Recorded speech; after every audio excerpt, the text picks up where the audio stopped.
¿Por qué los demonios pidieron a Jesús los cerdos? El primer enfrentamiento entre Jesús y Satanás resultó en la victoria de Jesús sobre las tentaciones, como se narra en Mateo 4, versículos 1 a 11. Continúa invadiendo y dominando dos de los principales bastiones de Satanás, el ámbito del mundo espiritual, al ejercer autoridad sobre los demonios, en Mateo 8, versículos 28 a 34, y el dominio de la enfermedad y el pecado, al curar a un paralítico, en Mateo 9, versículos 1 a 8. Después de que la tormenta se calmara milagrosamente, Jesús y sus discípulos continúan su viaje por el mar de Galilea. El siguiente incidente se centra exclusivamente en Jesús, sin mencionar a los discípulos, como en Mateo 8, versículos 28 a 34. Al llegar al otro lado, en la región de los Gerasenos, Jesús se encuentra con dos hombres poseídos por demonios que venían de las tumbas. Eran tan violentos que nadie podía pasar por allí. Gritaron: «¿Qué quieres con nosotros, Hijo de Dios? ¿Has venido aquí para torturarnos antes del tiempo designado?» A cierta distancia, una gran manada de cerdos estaba pastando. Los demonios rogaron a Jesús: «Si nos expulsas, envíanos a la manada de cerdos». Él les dijo: «Vayan». Salieron, entraron en los cerdos, y toda la manada se precipitó cuesta abajo hacia el lago y murió en las aguas. Los que cuidaban de los cerdos huyeron, fueron a la ciudad y contaron todo, incluyendo sobre los hombres endemoniados. Entonces toda la ciudad fue al encuentro de Jesús, y al verlo, le pidieron que se retirara de su región. Mateo dirige aún más nuestra atención hacia Jesús, para responder a la pregunta exasperada: ¿qué tipo de hombre es este? El grupo llega a la otra orilla, en la región de los Gerasenos. Jesús ahora está en la Decápolis, un territorio predominantemente gentil, lo que explica la presencia de cerdos, un animal considerado impuro por los judíos, según Levítico 11, versículo 7. En Deuteronomio 14, versículo 8, también se afirma que el cerdo es impuro, ya que aunque tiene la pezuña dividida, no rumia. El término gadarenos se refiere tanto al pueblo de Gadara, situado a unas 5 millas al sureste del mar de Galilea, como a la región circundante, que probablemente incluía el pequeño pueblo de Garasa, actualmente Kersa o Kersi, ubicado en la orilla oriental del mar de Galilea y tradicionalmente considerado el lugar del exorcismo. Cuando Jesús llega a la región de los Gadarenos, dos hombres poseídos por demonios, que venían de las tumbas, lo encuentran, como se relata en Marcos 5, versículos 1 a 20, y Lucas 8, versículos 26 a 39, que solo registran a un hombre endemoniado. En Marcos 5, versículos 1 a 20, llegan a la otra orilla del mar, en la región de los Gerasenos, y un hombre poseído por un espíritu impuro encuentra a Jesús saliendo de las tumbas. Este hombre vivía en las tumbas, y nadie podía someterlo, ni siquiera con cadenas. Había sido frecuentemente encadenado por los pies y maniatado, pero rompía las cadenas y despedazaba las esposas. Nadie tenía suficiente fuerza para dominarlo. Noche y día, entre las tumbas y en las montañas, gritaba y se autolesionaba con piedras. Viendo a Jesús de lejos, corrió y se postró ante él gritando: «¿Qué quieres conmigo, Jesús, Hijo del Dios Altísimo? Te ruego por Dios que no me atormentes». Pues Jesús estaba ordenando: «Espíritu impuro, sal de este hombre». Jesús le preguntó: «¿Cuál es tu nombre?». Él respondió: «Mi nombre es Legión, porque somos muchos». Y rogó insistentemente para que no los mandara salir de esa región. Había una gran manada de cerdos pastando en la ladera, y los demonios pidieron a Jesús: «Envíanos a los cerdos, para que entremos en ellos». Jesús les dio permiso, y los espíritus impuros salieron y entraron en los cerdos. La manada, de aproximadamente 2000 cerdos, bajó la ladera a toda velocidad hacia el mar y se ahogó. Los cuidadores de los cerdos huyeron y contaron lo sucedido en la ciudad y en el campo. La gente fue a ver lo que había ocurrido. Vieron al hombre que había estado poseído por la legión de demonios sentado, vestido y en su sano juicio, y se asustaron. Aquellos que lo vieron todo contaron a los demás lo que había sucedido con el hombre endemoniado y con los cerdos, y comenzaron a pedir a Jesús que se alejara de su región. Cuando Jesús entró en la barca, el hombre que había estado poseído por los demonios le rogó que se quedara con él. Pero Jesús no lo permitió, diciéndole: «Ve a casa, a tu familia, y cuenta cuánto ha hecho el Señor por ti y cómo tuvo misericordia de ti». El hombre partió y comenzó a proclamar en la Decápolis cuánto había hecho Jesús por él, y todos se maravillaron. Grandes multitudes de Galilea, de la Decápolis, de Jerusalén, de Judea y de la región más allá del Jordán seguían a Jesús. La situación era peligrosa, pues los dos hombres eran tan violentos que nadie podía pasar por allí. Eran conocidos y temidos por el público en general. Los demonios, al igual que Satanás, reconocieron rápidamente el estatus de Jesús como Hijo de Dios, como se narra en Mateo 4, versículos 3 a 6. Este es un título que los discípulos eventualmente usarán cuando desarrollen una mejor comprensión de su singularidad, como aquel a quien el Padre reveló ser su Hijo amado, según Mateo 16, versículo 16, Mateo 14, versículo 33, Mateo 3, versículo 17, y Mateo 17, versículo 5. Pero, viniendo de los demonios, el uso del título anuncia su reconocimiento de que otro bastión de Satanás, el mundo espiritual, está siendo invadido y dominado. Los demonios contrastan con los discípulos en el versículo 27, pues saben quién es Jesús. Sin embargo, a pesar de este entendimiento, siguen siendo demonios. Conocer a Jesús, pero odiarlo, es demoníaco. La pregunta que los demonios le hacen a Jesús puede ser tanto dura como gentil, dependiendo del contexto. En Marcos 1, versículo 24, se presenta de manera odiosa y con miedo. El título Hijo de Dios probablemente debe entenderse en su sentido más rico. Los demonios reconocen a Jesús no solo en términos de su poder, sino también de su persona. Él era el Mesías, el Hijo de Dios.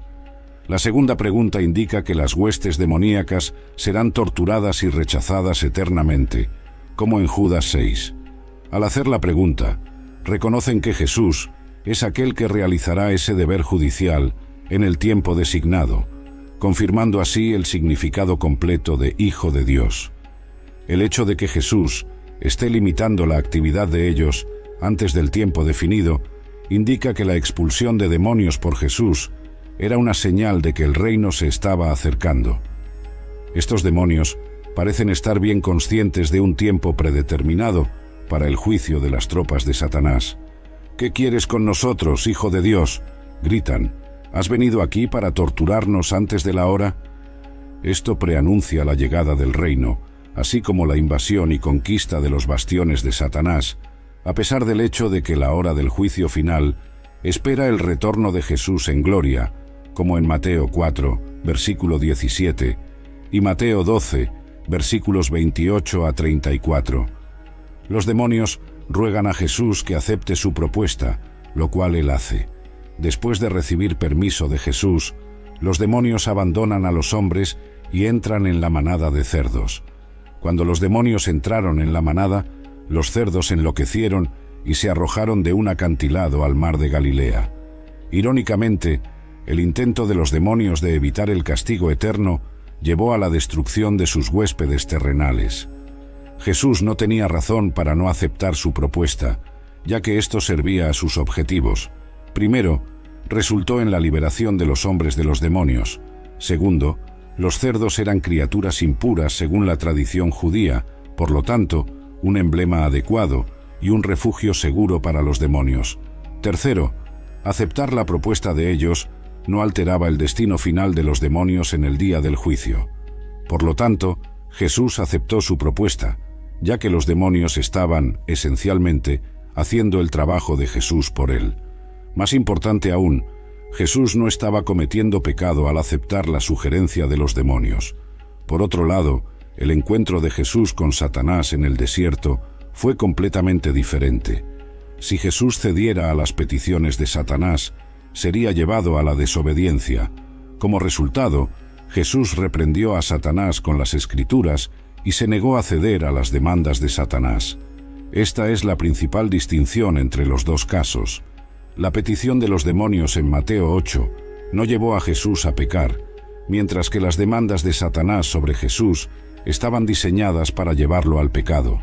Los demonios ruegan ser enviados a una manada de cerdos cercana, lo cual no sería una idea desagradable para los judíos, que consideraban cerdos y demonios de la misma orden. Jesús advirtió a sus discípulos para no lanzar perlas a los cerdos, como en Mateo 7, versículo 6. Según Pedro, los falsos maestros son personas que volverán a su naturaleza pagana, como en 2 Pedro 2, versículo 22. Sin embargo, como la orilla este del mar de Galilea es una zona gentil, esta no era una manada salvaje, sino cerdos siendo criados para el mercado.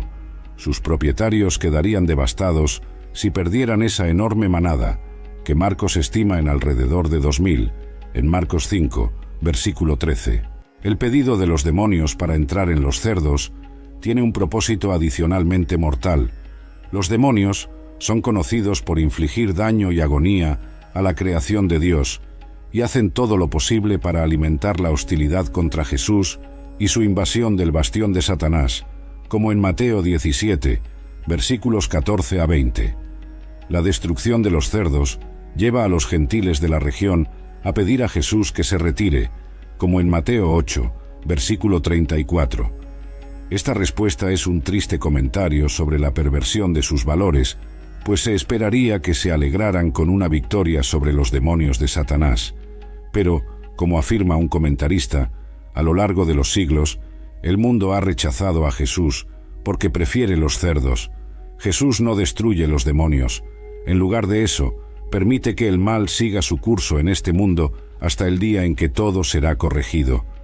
El desenlace del exorcismo no es mencionado en Mateo, pero Marcos y Lucas observan que el hombre geraseno endemoniado imploró para unirse a Jesús.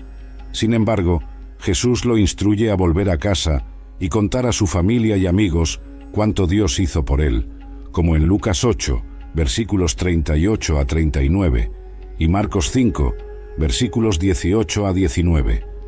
Al ver a los discípulos con Jesús, el ex endemoniado desea ser como ellos, pero Jesús lo envía de regreso a su país natal para testificar.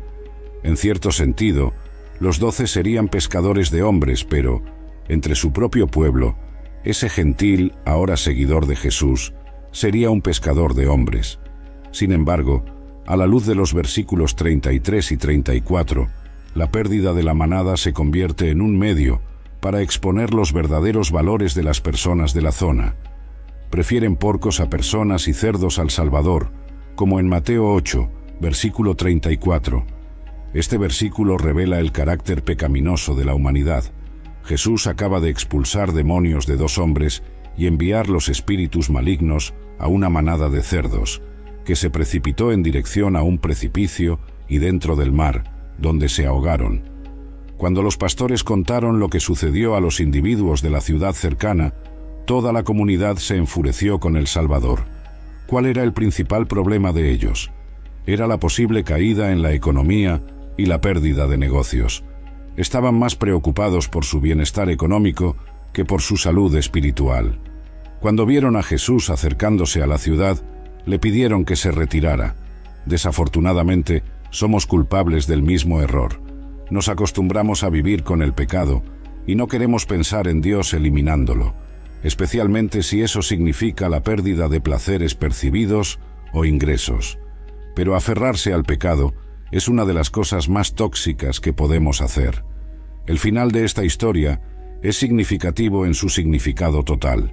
Muestra una vez más que el ministerio de Jesús no se restringe a los judíos, sino que prefigura la misión a los gentiles.